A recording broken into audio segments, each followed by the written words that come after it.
Imagine a microscopic spore that can, survive boiling water. Right, it just sits dormant in the dirt for decades. Exactly. It withstands some of the harshest environments on Earth.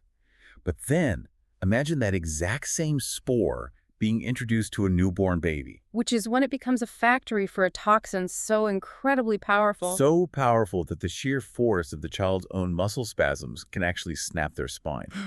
Today, we are dismantling a medical emergency, driven by the second most poisonous substance known to humanity. It's an acute, spastic, paralytic illness, and what's tragic is that it's entirely preventable. Yet it's absolutely devastating when it strikes the most vulnerable, which are newborns.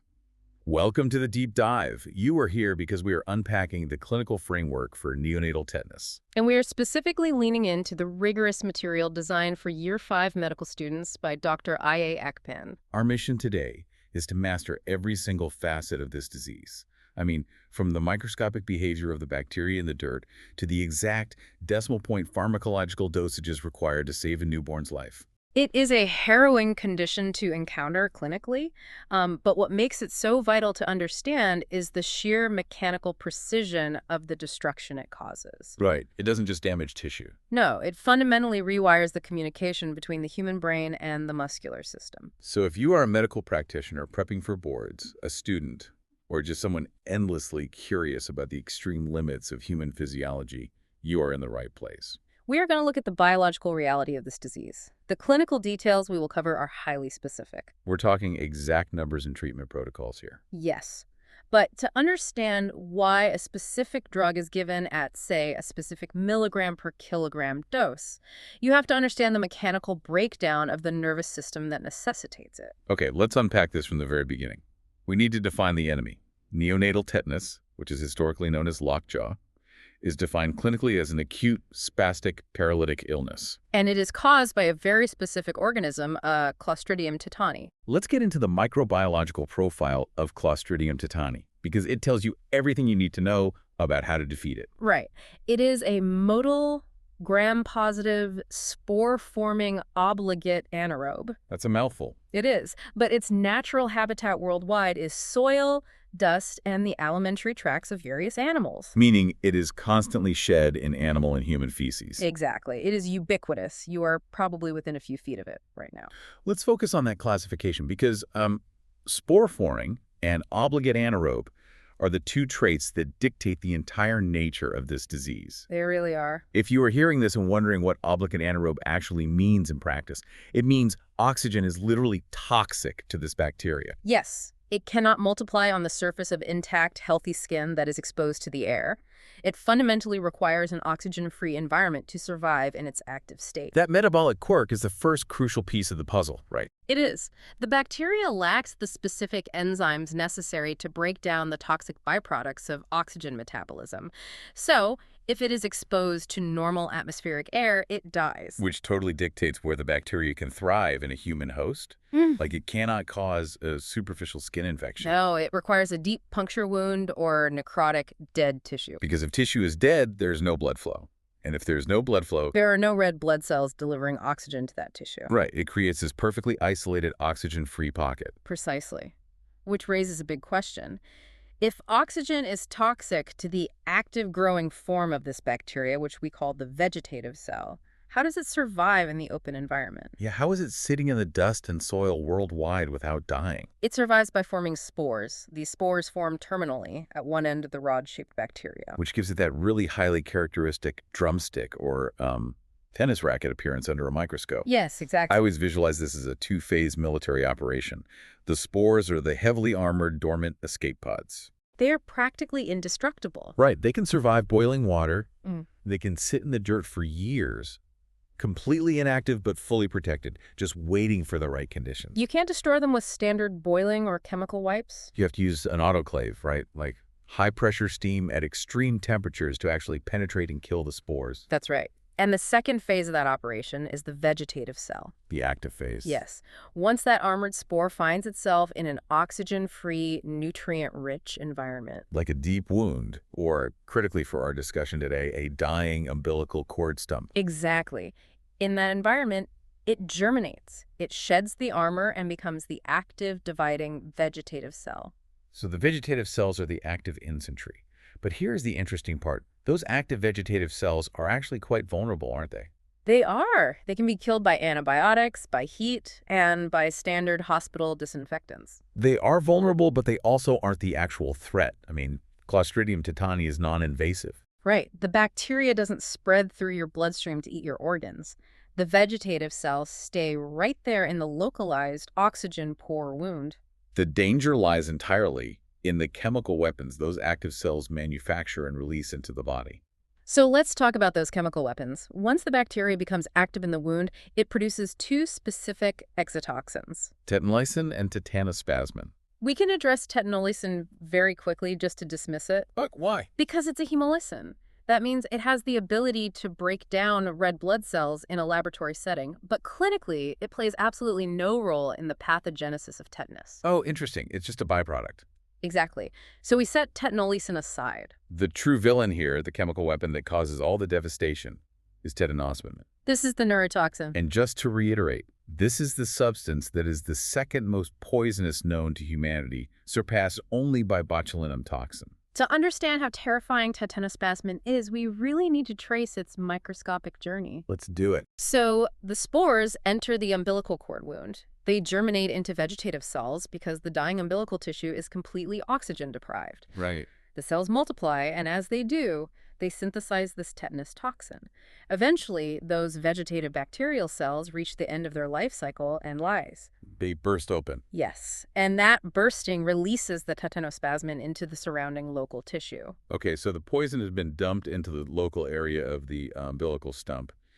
What happens next? Like, how does a toxin sitting in a wound on the abdomen affect the entire muscular system of a newborn? Well, it has a very specific targeted route. It doesn't just float randomly through the blood to poison muscles directly. Thank goodness, I guess. First, the toxin binds at the neuromuscular junction. This is the exact anatomical site where a motor nerve connects to a muscle fiber. So it finds the exact port where the brain's electrical signals arrive at the muscle. Yes. And once it binds there, it enters the motor nerve itself through a process called endocytosis. The nerve cell membrane essentially swallows the toxin whole, pulling it inside. Right. Now the toxin is inside the nerve fiber, and from here, it undergoes retrograde axonal transport. Let me stop you there, because if I'm thinking about this logically, if the toxin enters the motor nerve, shouldn't it just paralyze the muscle right then and there? You'd think that. Shouldn't it just act like a severed wire, making the muscle go completely limp? You would think so, and that is actually how botulinum toxin works. It causes flaccid paralysis. But that's not what tetanus does. No, and that is the sinister genius of tetanospasmin. It doesn't cut the power wire to the muscle. It bypasses the motor neuron's primary function completely. Wow. By using retrograde axonal transport, the toxin hijacks the cellular transport machinery to travel backward. Backward. Normally, materials flow from the spinal cord down the long axon to the muscle.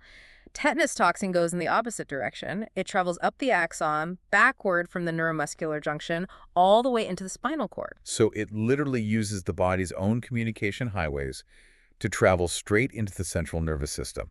It does. And once it reaches the central nervous system, it exits the motor neuron and enters adjacent spinal inhibitory interneurons. Okay, let's make sure we really understand what inhibitory interneurons do, because this is the crux of the entire disease. It absolutely is. Think of the brain as a driver with a heavy foot on the gas pedal. That's the excitatory signal, right? It tells the muscles to fire. Right. But to keep the car from crashing, the body relies on the brakes, which are these inhibitory interneurons. That's a perfect way to visualize it. When you want to flex your bicep, your brain sends an excitatory signal to the bicep to contract. Makes sense. But for your arm to actually bend, your brain must simultaneously send an inhibitory signal to your tricep, telling it to relax.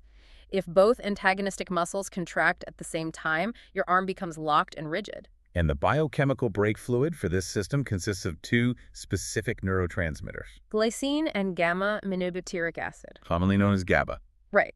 Glycine and GABA are the chemical signals that tell a muscle to stop firing and relax. And here is the mechanism of action for tetanospasmin. Once the toxin enters those spinal inhibitory interneurons, it acts as a molecular pair of scissors. Yes. It cleaves a specific protein called cytopobrevin. And without synaptobrevin, the interneuron physically cannot release vesicles of glycine and GABA.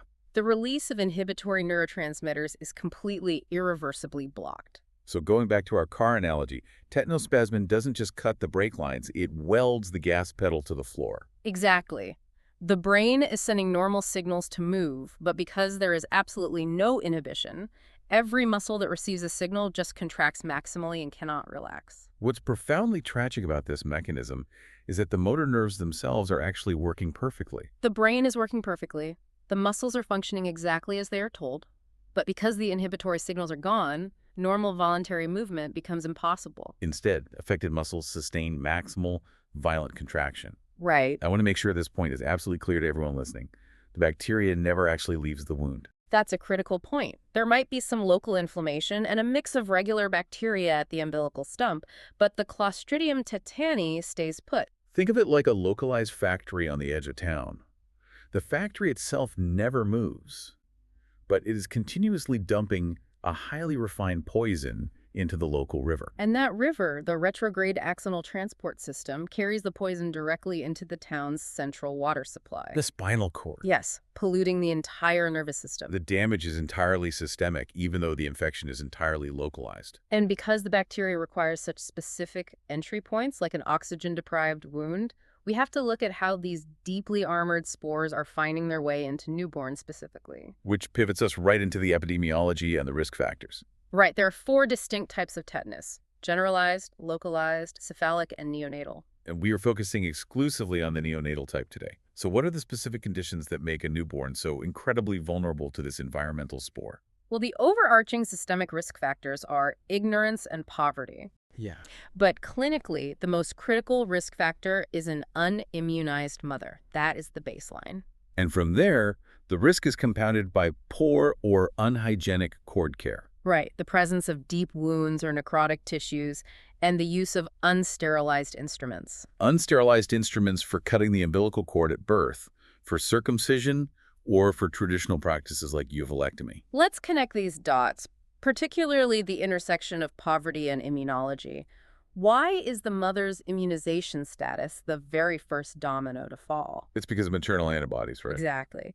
When a woman is properly immunized with the tetanus toxoid vaccine, her immune system produces specific IgG antibodies against the tetanus toxin. And during the later stages of pregnancy, these IgG antibodies actively cross the placenta into the fetal bloodstream. Which provides the newborn with a temporary passive immunity. If the mother is unimmunized, the newborn enters the world with absolutely zero defense against tetanospasmin. And then that completely defenseless newborn is subjected to traditional or unhygienic practices. This is the tragedy of good intentions going horribly wrong. It really is. A traditional birth attendant or a family member is trying to care for the child, cutting the cord or performing a cultural practice like a traditional uvulectomy. Which is the removal of the uvula in the back of the throat. Right. But because they are using an unsterilized blade, perhaps a blade that has been kept in a dusty rural environment, they are inadvertently introducing those indestructible spores directly into deeply cut tissue. And the umbilical stump is the ultimate incubator. Hmm. By definition, it is dying tissue. It loses its blood supply once cut. It becomes necrotic. It is the absolute perfect oxygen-free environment for Clostridium tetani spores to germinate into vegetative cells and start pumping out toxin. So once that unsterilized cut is made and that spore is introduced into the umbilical cord of a newborn with no maternal antibodies, a ticking clock begins. The die is cast. Yeah. And that bridges us directly into the clinical manifestations of the disease. In clinical medicine, we define 2 very important terms here regarding that ticking clock: the incubation period and the period of onset. Let's define them clearly. The incubation period is the time from the inoculation of the spores to the very first symptom. Right. And in neonatal tetanus, since the assumption is that the infection occurred exactly at the moment of birth when the cord was cut, the incubation period is essentially the age of the child when the first symptom appears. On average, this is 7 days, though it can range anywhere from 3 to 10 days. And the second term is the period of onset. This is the interval between that very first symptom and the very first true muscular spasm. There is a critical clinical rule here. The severity of the disease relates inversely to the length of the incubation period. An inverse relationship makes perfect sense physically. Oh, so? Well, a very short incubation period, say symptoms starting on day 3 instead of day 10, means either a massive load of spores was introduced or the toxin is being produced and transported incredibly rapidly up the spinal cord. Right. The faster the toxin overwhelms the nervous system, the more catastrophic the resulting disease will be. Exactly. So, what does this agonizing progression actually look like? It starts seemingly mildly. The very first symptom is simply the inability to suck or breastfeed. And the anatomy of why that happens is important. The inability to suck is due to an early spasm of the masseter muscles. The powerful muscles of the jaw. Clinically, this is called trismus or lockjaw. The infant desperately wants to feed, but the jaw muscles are tightly contracted. Because the inhibitory neurons controlling them are often the first to be poisoned due to their shorter axonal pathways from the brainstem. Right. Because they can't feed, and because their muscles are beginning to lock up, the next symptom is excessive, inconsolable crying. But the disease rapidly progresses from the jaw, right? The patient rapidly develops stiffness of the body, followed by generalized painful spasms. These spasms affect the facial muscles, producing a highly characteristic, fixed, rigid smile known as rhizus sardonicus. Rhizus sardonicus. The muscles of the face pull tightly backward and upward in a sustained grimace. It's very distinct, but the danger escalates exponentially when the spasms reach the respiratory system. Spasms of the respiratory muscles can lead to episodes of apnea where the baby simply stops breathing. Also asphyxia and cyanosis, which is turning blue from lack of oxygen. The severe manifestations are visually and physically horrific. The most iconic and terrifying posture is opisodnos. This is a state of generalized muscular hypertonia and extreme involvement of the trunk muscles. Let's explain the physics of why opisodnos happens. The toxin is telling all the muscles in the body to fire at once. So why does the body arch backward? It's simply a matter of mechanical leverage. Right. The extensor muscles of the back are structurally larger and more powerful than the flexor muscles of the abdomen. Right. When both muscle groups fire maximally at the exact same time, the back muscles win the tug of war. They overpower the abdomen, causing the infant's entire body to arch backward rigidly. Sometimes so severely that only the back of their head and their heels are touching the bed. It's truly awful. The abdomen itself becomes rigid, often described as a board-like rigidity elicited by light palpation. And the spasms affect the sphincters too. Dysuria, which is painful or difficult urination, and actual urinary retention occur because the bladder sphincter goes into spasm and won't release. Forced defecation can also occur as abdominal pressure spikes. And remember earlier we mentioned that the nervous system is completely hijacked. It isn't just the voluntary muscles that are losing their inhibition. No, the autonomic nervous system, the system that controls your heart rate, blood pressure, and temperature, goes into an absolute storm. There is high-grade fever, tachycardia with dangerously fast heart rates, dysrhythmias, and labile hypertension. Which means blood pressure that swings wildly and unpredictably up and down. Plus diaphoresis, which is profound sweating, and cutaneous vasoconstriction. The autonomic nervous system is firing blindly. The sympathetic nervous system is stuck in maximum overdrive. And this brings us to perhaps the most horrifying paradox of tetanus. If you are hearing this, brace yourself, because this is the detail that truly makes tetanus a nightmare. The neurotoxin specifically targets the motor pathway's inhibitory interneurons. It does absolutely nothing to the sensory nerves. Nothing at all. The sensory nerves are completely intact. The infant feels everything. They feel the agonizing pain of maximal muscle cramps tearing at their bones. They feel the panic of asphyxiation when their respiratory muscles lock. And they're completely conscious through all of it. Without treatment, these seizures or spasms range from a few seconds to a few minutes in length, with intervening respite periods. But as the illness progresses, the spasms become sustained and exhausting, and the triggers for these spasms are terrifying. Because the nervous system is hyperexcitable, the smallest sensory input can trigger a massive, full-body tetanic spasm. A door closing, a bright light turning on, a light touch on the skin. The sheer physical exhaustion the neonate endures is catastrophic. The timeline of the illness typically worsens in the first week after onset. Then it stabilizes in the second week. Right, and then if the child survives, it ameliorates gradually over the ensuing 1 to 4 weeks. Because the nervous system slowly regenerates the damaged nerve terminals. The cleaved synaptobrevin proteins can't be fixed. Exactly. The neuron literally has to grow new synaptic machinery. If the physical symptoms are this severe and the biological hardware is glitching this violently, how do you officially test for it? Well, Like, if you are a doctor standing over a crib with an infant exhibiting rhesus sardonicus and a board-like abdomen, do you rush them to an MRI or do a spinal tap to confirm the diagnosis? you don't. The clinical framework is definitive on this point. Diagnosis is purely clinical. If you're hearing this and wondering, why not just put the baby in an MRI machine or run an EEG to look for the nerve damage, you have to remember the context and the mechanics of the disease. The routine investigations are completely normal. The cerebrospinal fluid, the CSF, is normal. There is a caveat that the intense muscle contractions might physically raise intracranial pressure, but the fluid itself is clean. Right. There is no massive white blood cell count in the spinal fluid like you would see in meningitis because the bacteria isn't in the spinal fluid. The bacteria is still back in the umbilical cord.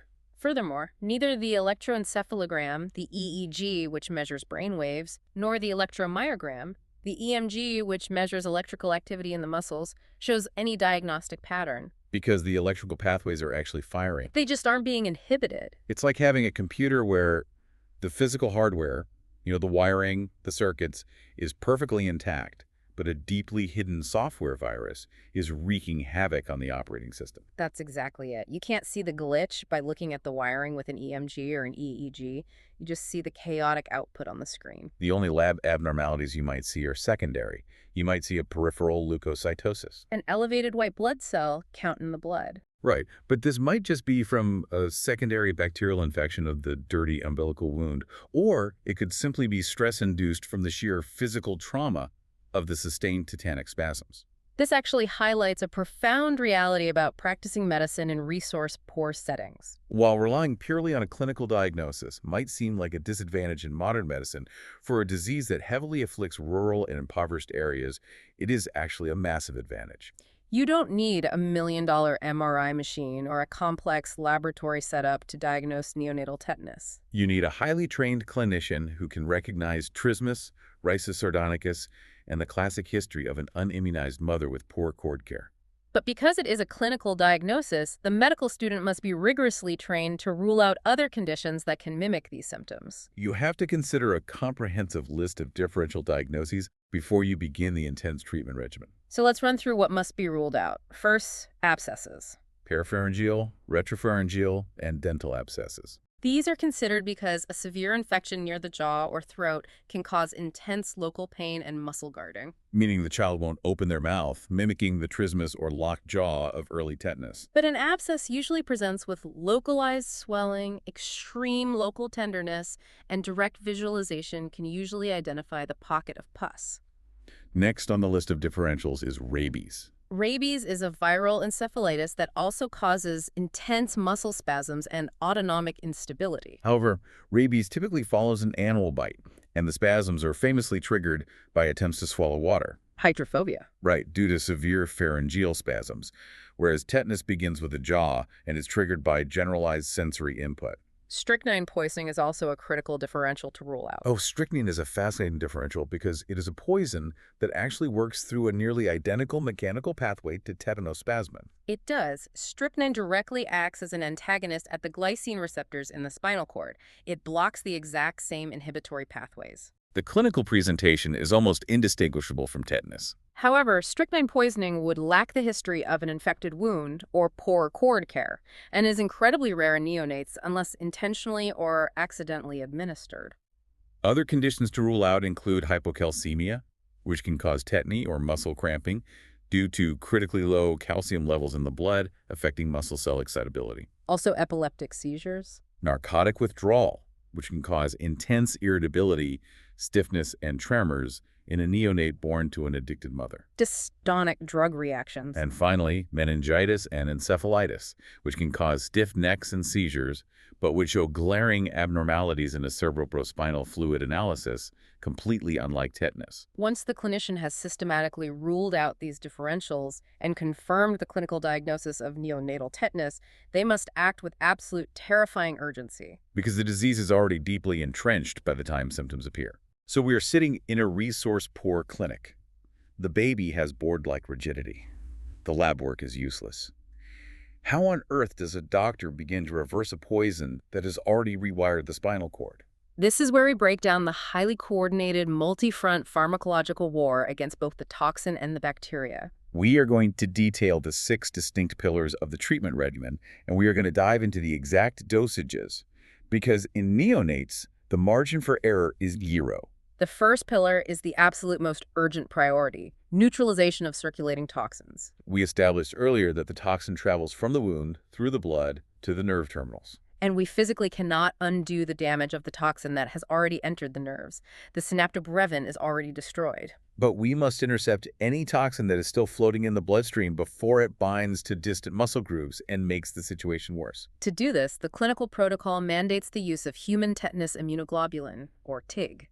This must be given as soon as possible. TIG is essentially a concentrated dose of the exact IgG antibodies the baby's mother failed to provide. It binds to the free-floating toxin and neutralizes it before it can attach to the neuromuscular junction. And the recommended total dose is massive, 3,000 to 6,000 units. If human TIG is unavailable, which is tragically common in resource-poor settings due to extreme cost and refrigeration needs, the alternative is equine or bovine-derived tetanus antitoxin known as TAT. This is derived from the blood of hyperimmunized horses or cows. Because it is a massive dose of foreign, non-human protein, it carries a high risk of severe allergic reactions like serum sickness. But you have no choice. It is life-saving. The standard dose for TAT is 10,000 units. Okay, so Pillar 1 neutralizes the poison currently in transit in the blood. Pillar 2 addresses the immediate life-threatening symptom, control of spasms. You have to stop the muscles from tearing themselves apart and stop the respiratory muscles from locking so the baby can breathe. The protocol provides 2 primary pharmacological options here. The first is intramuscular paraldehyde at a dose of 0.3 milliliters per kilogram. Paraldehyde is an older, potent sedative and anticonvulsant, right? It is. It is highly effective at broadly depressing the central nervous system to forcefully break the cycle of spasms. The other option, which can be used alongside or instead of paraldehyde, is intravenous or intramuscular diazepam at a highly specific dose of 1 to 2 milligrams per kilogram. Diazepam is a benzodiazepine. It works by enhancing the effect of whatever tiny amount of GABA is still miraculously functioning in the brain. It basically forces the remaining inhibitory signals to work overtime, artificially inducing the muscle relaxation that the body can no longer trigger naturally. That leads directly into the third pillar, continued sedation. Because you cannot just give one dose to break a spasm. No, you have to keep the central nervous system deeply sedated for weeks, while the nervous system physically regenerates its damaged synaptic terminals. The continued sedation protocols require precise dosing around the clock. First, oral phenobarbital at 4 to 6 milligrams per kilogram per dose, given every 6 hours. Phenobarbital is a long-acting barbiturate that depresses overall cortical function. Then there is oral chlorpromazine at 5 to 10 milligrams per kilogram per day, divided into 4 doses. Chlorpromazine is traditionally an antipsychotic, but in this context, it is utilized for its powerful muscle relaxant and sedative properties. Crucially, it also acts as an alpha-adrenergic blocker, which helps manage that terrifying autonomic storm, the wild blood pressure and heart rate swings we discussed earlier. And finally, for sedation, oral diazepam is continued at a maintenance dose of 0.5 to 1.0 milligrams per kilogram per dose, given every 3 to 6 hours. This keeps that baseline level of artificial muscle relaxation steady. So we have neutralized the floating toxin, and we have sedated the brain and muscles. But what about the source? That brings us to Pillar 4, elimination of residual clostridial infection. This is where we attack the factory. The vegetative cells are still sitting in the umbilical stump, turning out more tetanospasmin every single hour. To stop them, we use antibiotics. The primary drug of choice is intravenous metronidazole at a precise dose of 7.5 milligrams per kilogram per dose, given every 12 hours. Why specifically 7.5 milligrams per kilogram of metronidazole? Because a neonate's liver and kidneys are immature. Their cytochrome P450 enzyme system cannot process adult doses. We are dropping a pharmacological bomb on the umbilical stump to destroy the vegetative cell factory, but we have to measure it to the decimal point. So we don't cause toxic accumulation and destroy the baby's liver in the process. Metronidazole is exceptionally effective against anaerobic bacteria. It enters the bacterial cell, disrupts its DNA, and completely shuts down the toxin production line. The protocol does list alternatives if metronidazole is unavailable, like penicillin, clindamycin, erythromycin, and cephalosporins. But metronidazole is the gold standard. It's vital to grasp the logic of this three-pronged pharmacological assault.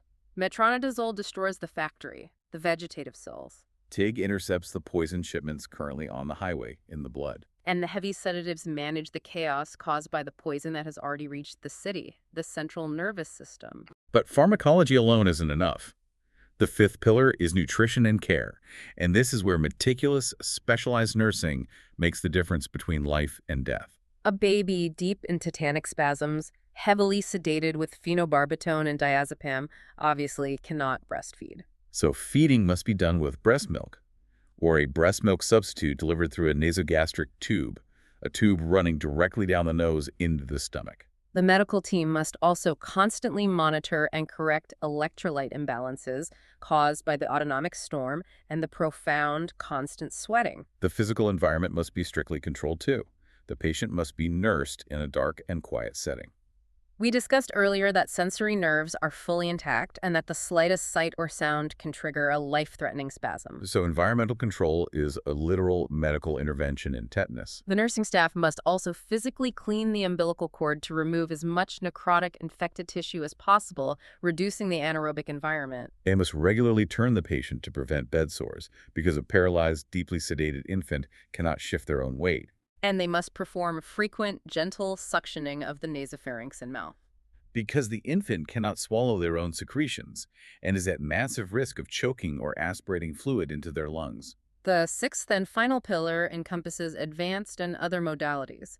This includes the use of pyridoxine, which is vitamin B6, sometimes used as an adjunct to help stabilize nerve function. Intranasal oxygen is crucial in cases of respiratory compromise. In the most severe cases, if the resources are available, the patient must be transferred to an intensive care unit, Where they are fully paralyzed with neuromuscular blocking agents, intubated, and connected to a mechanical ventilator. The machine completely takes over their breathing until the toxin wears off and the nerves regenerate. And there's one final, absolutely critical step in the treatment regimen: active immunization of survivors with the pentavalent vaccine prior to discharge. This is a phenomenal point of biology that you might find counterintuitive. You would think that surviving a full-blown infection of tetanus would give you lifelong natural immunity. It does not.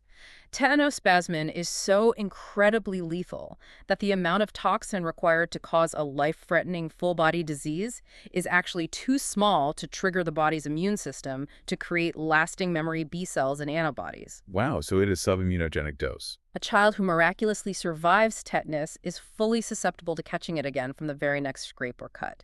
They must be artificially vaccinated. So what happens after this intense medical war?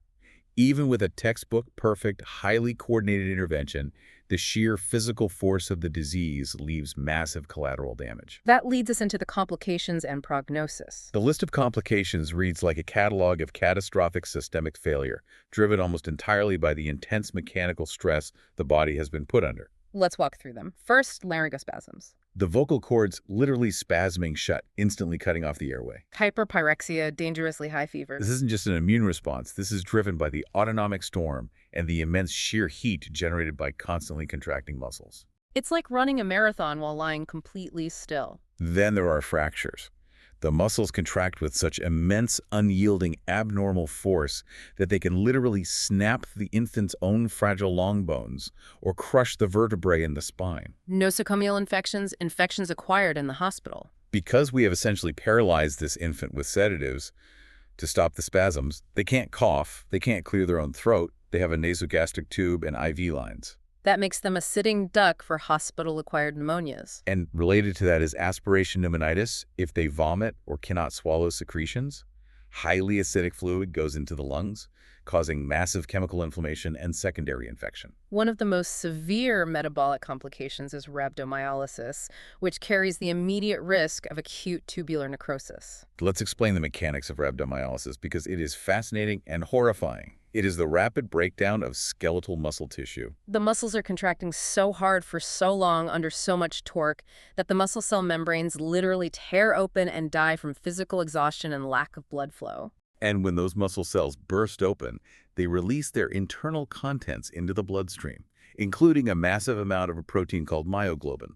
Myoglobin's job is to store oxygen in muscles, but when it is loose in the blood, it is highly toxic to the kidneys. As the kidneys try to filter this massive, unexpected load of myoglobin out of the blood, the protein crystallizes. It physically clogs the tiny filtering tubules in the kidneys. This physical clogging destroys the delicate kidney tissue, leading to acute tubular necrosis, which is rapid kidney failure. Other complications include hypoglycemia. The muscles are burning through all available blood sugar at an astronomical rate to sustain those massive contractions, starving the brain of glucose. A pneumothorax. A pneumothorax is a collapsed lung. This happens because the respiratory muscles and the chest wall spasm so violently that the immense pressure inside the chest cavity actually ruptures the delicate alveoli in the lung tissue. Leaking air into the chest cavity and crushing the lung. With all of these devastating compounding complications, how do clinicians predict who will survive? The clinical framework outlines specific prognostic factors.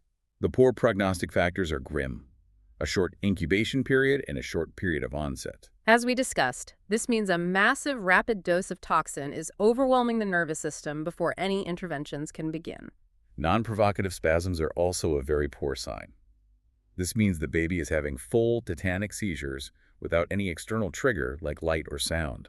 The nervous system is just constantly, spontaneously firing on its own. Metabolic acidosis, indicating the tissues are starving for oxygen and producing massive amounts of lactic acid. And hyperpyrexia, that uncontrollable, dangerously high fever. Conversely, the good prognostic factors offer hope. An incubation period longer than 8 to 10 days. The progression, the period of onset, longer than 60 hours. The absence of fever. And simply surviving for 10 days. If the infant can endure the autonomic storm and the agonizing spasms for a full 10 days, their chances of survival increase dramatically. Because the bound toxin slowly begins to degrade and the nervous system starts the long process of rebuilding synapses. And crucially, it is emphasized that in patients who survive, recovery is ultimately complete. The brain regains full control. Because the presentation of tetanus can vary so wildly, doctors use specific grading systems to categorize cases and predict outcomes. The systems used are the Phillips, Hendricks, Ablett, Dekar, and Udwadia systems. Why are there so many different grading systems? It reflects the dual nature complexity of the disease. Tetanus heavily affects the voluntary muscular system, creating the visible spasms, but it also heavily affects the autonomic nervous system, creating vital sign instability that is harder to see but just as deadly. Historically, different physicians working in different clinical environments and regions prioritize different symptoms to predict whether a patient would live or die. For example, some systems heavily weight the early presence of trismus and the frequency of physical spasms, while others focus much more on the severity of the autonomic storm, the heart rate, and blood pressure fluctuations. Having multiple grading systems allows a clinician to use the tool most appropriate for the specific symptomatic presentation of the patient in front of them. But despite all of these complex grading systems, all of these terrifying complications, and all of these hyper-precise pharmacological interventions, there is one single heartbreaking reality underlying this entire discussion. This entire cascade of suffering is completely preventable. Which brings us to the ultimate shield against this disease: prevention and the tetanus toxoid, or TT, schedule. The prevention strategies are elegantly simple from a medical perspective, yet deeply challenging to implement universally due to socioeconomic factors and healthcare access. At the exact point of delivery, prevention means a clean and safe delivery. It means cutting the umbilical cord with sterile instruments. And a medically packaged scalpel, or at the very least, a boiled blade. And it means proper hygienic care of the umbilical cord afterward, keeping it clean and dry, and absolutely avoiding the application of traditional poultices, animal dung, or earth to the wound. And if a patient does somehow contract the disease, we already established they must be immunized after recovery. But true prevention happens on a community-wide scale. The framework highlights the massive community efforts required to eradicate this disease. The introduction of broad, school-based immunization programs. Actively training traditional birth attendants and other alternative care providers on the absolute, non-negotiable necessity of sterile cord care. Increasing overall community awareness about the invisible dangers of soil and dust coming into contact with wounds. But the absolute most effective weapon we have against neonatal tetanus, the intervention that breaks the cycle entirely, is the supplementary immunization of women of childbearing age, particularly during antenatal visits to a health facility. And this brings us to the exact tetanus toxoid immunization schedule for women outlined by Dr. Akpan. This is a 5-dose schedule designed to build an impenetrable wall of maternal antibodies. Let's walk through the exact timeline, because the spacing is immunologically critical. Dose 1, TT1, is given at the first contact with the healthcare system, typically the first antenatal visit. Dose 2, TT2, is given at least 4 weeks after TT1. Dose 3, TT3, is given at least 6 months after TT2. Dose 4, TT4, is given at least 1 year after TT3 or during a subsequent pregnancy. And dose 5, TT5, is given at least 1 year after TT4 or during a subsequent pregnancy. Let's talk about the immunology behind why we space those doses out exactly like that. Why 4 weeks, then 6 months, then a year? Why not just give them all in 1 week? Because the immune system requires time for affinity maturation. When you give TT1, the body creates a baseline immune response, but it's relatively weak. By waiting exactly 4 weeks for TT2, you allow the initial surge of antibodies to wane, and you trigger the memory B cells. The body realizes, oh, this threat is recurring. It refines the antibodies to be stronger and more specific. Waiting 6 months for TT3, and then a year for TT4 and TT5, ensures the body converts short-term antibody production into deep, long-term, specialized memory B cells that will last for decades. And this schedule isn't just about protecting the mother from stepping on a rusty nail. As we discussed earlier, this is a highly coordinated biological transfer of power. By following this exact schedule, the mother's immune system creates a massive reservoir of highly specific, refined IgG antibodies. Those antibodies cross the placenta, they enter the fetal bloodstream. And they stand guard during those critical first few weeks of life when the umbilical stump is dying, necrotic, and vulnerable. If a single spore of Clostridium tetani manages to enter that stump and germinate, and that vegetative cell begins to pump out tetaноspasmin, the mother's antibodies are already there, waiting in the newborn's blood. They immediately bind to the toxin, neutralize it, and safely clear it from the body before it ever reaches the neuromuscular junction. The brakes are never cut, the spasms never begin. It is profound. We have spent this entire deep dive exploring the absolute devastation caused by the second most deadly toxin on Earth. A microscopic spore in the dust that can survive boiling water. A neurotoxin that travels backward up the nervous system to completely dismantle the body's ability to relax, leading to suffocating spasms, broken bones, and catastrophic organ failure. And yet, all of this incredibly complex, horrific physiology can be completely stopped dead in its tracks by a simple sterile blade and a coordinated vaccine schedule. It is a profound testament to the power of preventative medicine. We understand the enemy down to the molecular level, down to the exact protein it cleaves, and we have the exact immunological tools to defeat it before it even starts. We have covered incredible ground today. From the drumstick appearance of C. tetani under a microscope to the retrograde transport of tetaноspasmin. To the precise decimal point dosages of diazepam and metronidazole. To the 5-dose TT schedule that forms our ultimate shield. Before we close, I want to leave you with a final thought to mull over.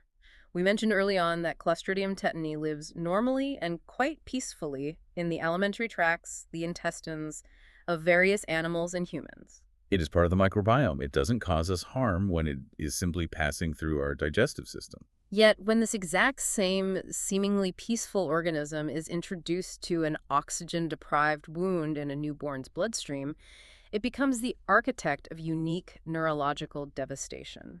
What does that tell us about the fragile, highly specific boundaries of the human microbiome? An organism that is a harmless passenger in one organ system becomes a lethal invader just millimeters away. That is a staggering perspective on the tightrope walk of human biology. Thank you for joining us on this deep dive into the clinical realities of neonatal tetanus. For the medical students out there, we hope this rigorous breakdown helps you master the material and understand the why behind the dosages. For everyone else, we hope it instills a profound respect for the complexities of the nervous system and the life-saving power of basic hygiene and immunization. Keep questioning, keep learning, and above all, keep your instruments sterile.